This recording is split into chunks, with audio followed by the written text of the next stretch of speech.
mwasubijwe muri Emma Electronic Shop twabegereje serivisi za electronique zose uko zakabaye.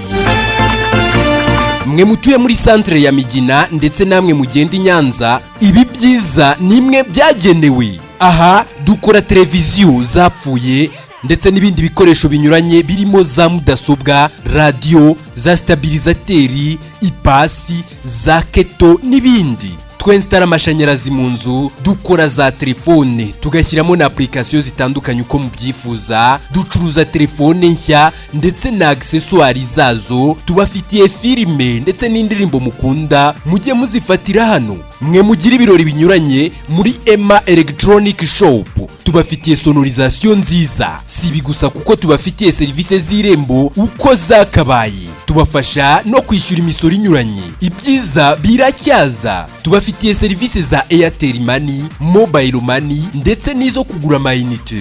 Tubafasha kwishyura amazi no kugura umuriro, byose mubikoreye muri Emma Electronic Shop. Muhawe ikaze. Ku bundi busobanuro muduhamagare kuri izi nimero